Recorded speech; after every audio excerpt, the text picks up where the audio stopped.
Sir इस बार चुनाव में हम देख रहे हैं कि एक पर्सनल अटैक्स बहुत हो रहे हैं। लाइक आप पर भी कई बातें बोली गई हैं और आपकी तरफ से भी कुछ लोगों को कुछ बोला गया है।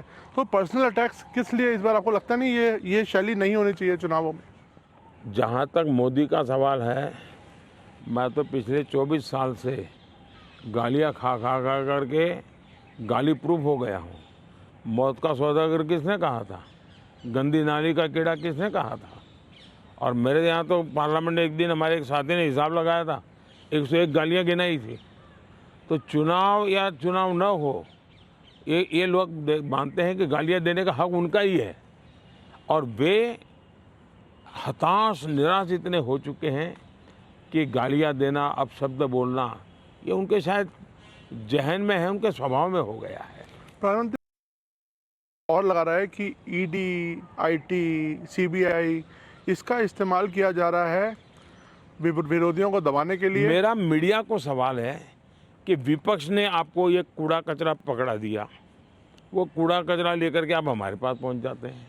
मीडिया वाले रिसर्च करें कि भाई सरकार के लिए क्या सवाल पूछने चाहिए, प्रधानमंत्री को क्या सवाल पूछना चाहिए।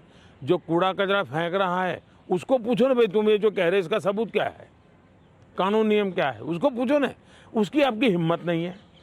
लेकिन वो जो कूड़ा कचरा फेंकते हैं, वो कूड़ा कचरा लेकर के आप मेरे यहाँ आते हैं।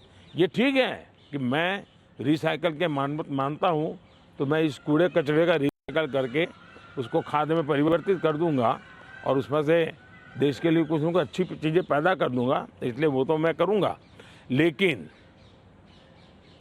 सरकार क्या करती है?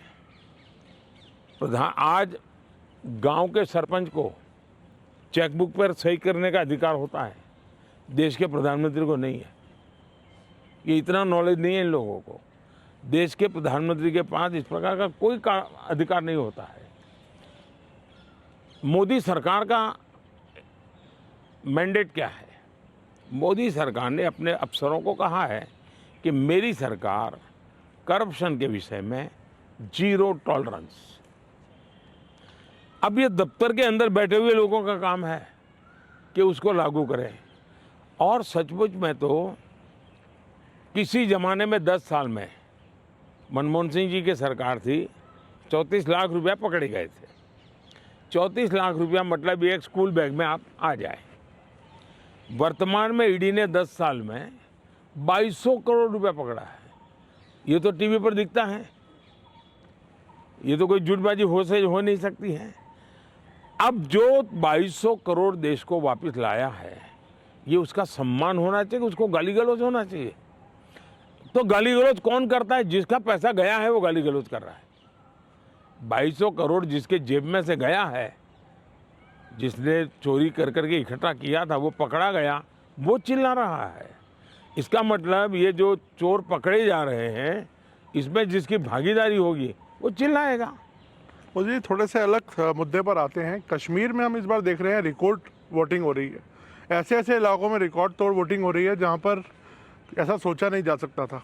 इस पर आपका क्या आंकलन है, आप कैसे देखते हैं? पहले तो मैं चाहूँगा कि कश्मीर की जो स्थिति बदली है उसके संदर्भ में सबसे तो पहले मैं मेरे देश के न्याय तंत्र को प्रार्थना करना चाहता हूँ कि अगर सरकार किसी काम को करने के लिए, उसका एक डिजाइन होती है, उसकी एक स्ट्रेटेजी होती है।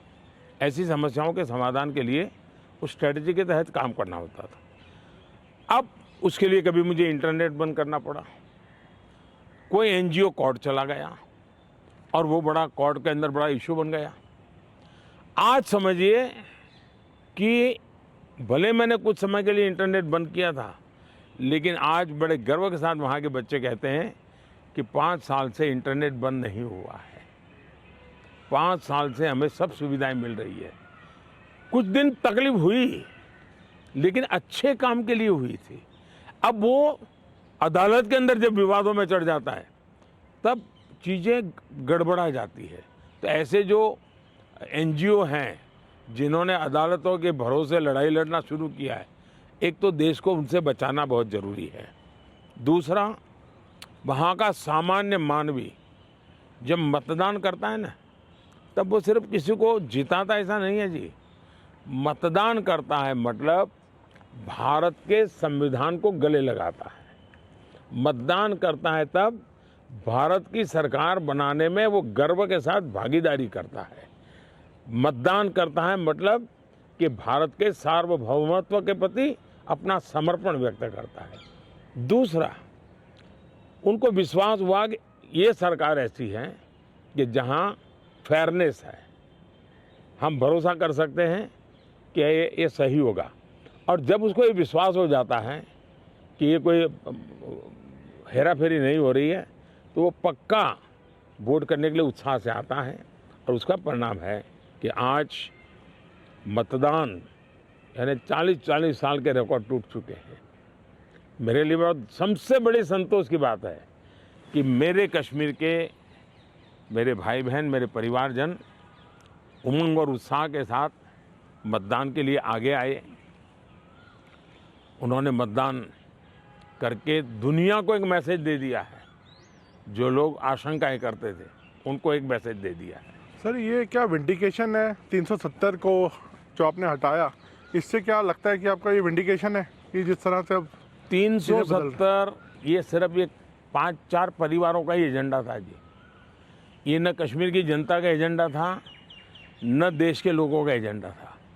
ये अपने फायदे के लिए ये 370 की ऐसी एक दीवार बना के बैठे थे ताकि कोई झोंक न पाए। और कहते थे 370 हटेगी तो आग लग जाएगी, वो कहते थे 370 हटेगी तो कश्मीर चला जाएगा। आज ये सत्य हो गया कि 370 हटने के बाद ज़्यादा एकता की अनुभूति हो रही है, कश्मीर के लोगों का अपनापन ज़्यादा बढ़ रहा है। और इसलिए इसका सीधा परिणाम चुनावों में भी दिखाई देता है, टूरिज्म में दिखाई दे रहा है। G20 समिट वहाँ होती है, बड़े शान से कश्मीर ने उनका स्वागत किया पूरी दुनिया का। और इसलिए ये कैसे झूठी दीवारें खड़ी कर करके देश को टुकड़ों में देखा गया, इसका ये उदाहरण है और उसको मैंने ध्वस्त किया है। सर, वेल्थ क्रिएटर्स को लेके भी बातचीत, एक नैरेटिव आता है कि कभी राहुल गांधी जी बोलते हैं कि आप कुछ परिवार को आप बढ़ा रहे हैं, अभी आपने हाल में उनको बोला, तो क्या लगता है कि देश में जो वेल्थ क्रिएटर्स हैं उनको ही उन पर राजनीति होनी चाहिए? मैं फिर कहता हूँ, जो लोग ये कूड़ा कचरा फेंक रहे हैं उनको पूछो ये तुम कहाँ से लाए हो, उनसे बात करो भाई। आप उनसे तो कुछ पूछते नहीं हो। और इसलिए मैं समझता हूँ कि ये चर्चाएं उनके साथ करें तो ज़्यादा अच्छा होगा।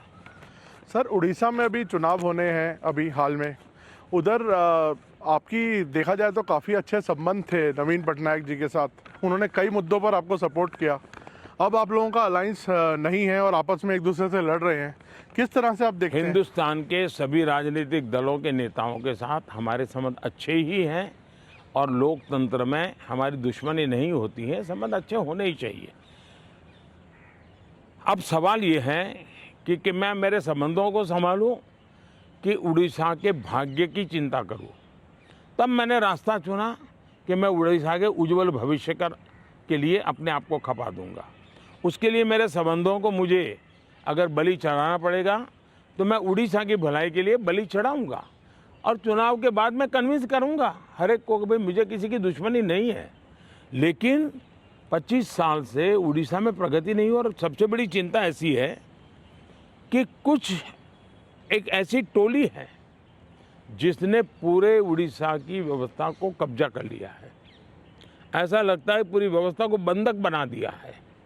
और जब इतना बंधक बना दिया है तो बहुत स्वाभाविक है कि उड़ीसा अगर उस बंधनों से बाहर आएगा तो उड़ीसा खिलेगा। उड़ीसा की अस्मिता का सवाल है। इतने प्राकृतिक संसाधन है उड़ीसा के पास, एक समृद्ध राज्य के गरीब लोग देख करके दुख होता है।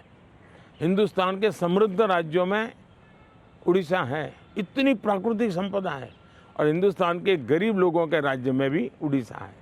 तो इसके लिए सरकार जिम्मेवार है और इसलिए उड़ीसा के लोगों को उनका हक मिलना चाहिए, उड़ीसा को उसकी अस्मिता मिलनी चाहिए।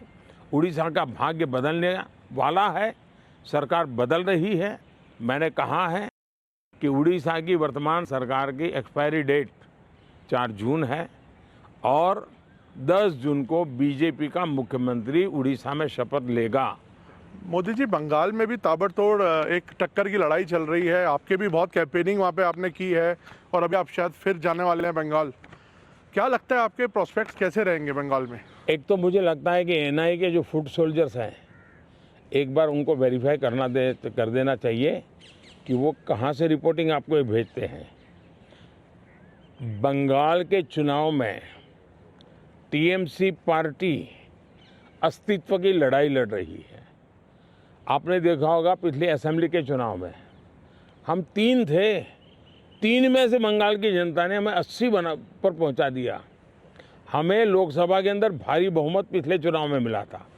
इस बार पूरे हिंदुस्तान में द बेस्ट परफॉर्मिंग स्टेट कोई होगा तो पश्चिम बंगाल होने वाला है। भारतीय जनता पार्टी को सर्वाधिक सफलता पश्चिम बंगाल में मिल रही है और पश्चिम बंगाल का चुनाव एक तरफा है। जनता जनार्दन उसको लीड कर रही है और उसके कारण सरकार में बैठे हुए लोग, टीएमसी के लोग बौखलाए हुए हैं। लगातार हत्याएं हो रहे हैं, हमले हो रहे हैं। भाजपा कार्यकर्ताओं को चुनाव के पहले जेलों में बंद कर दिया जा रहा है। इस सारे जुल्मों के बावजूद भी मतदान भी जनता ज़्यादा कर रही है और वोट भी ज़्यादा हो रहा है। मोदी जी, आपके हिसाब से तो लगभग अब आपका तय है आना, और सबको लगता है ऐसा। ज़्यादातर लोग आपको प्रेडिक्ट कर रहे हैं कि आप वापस आ रहे हैं। तो मोदी 3.0 में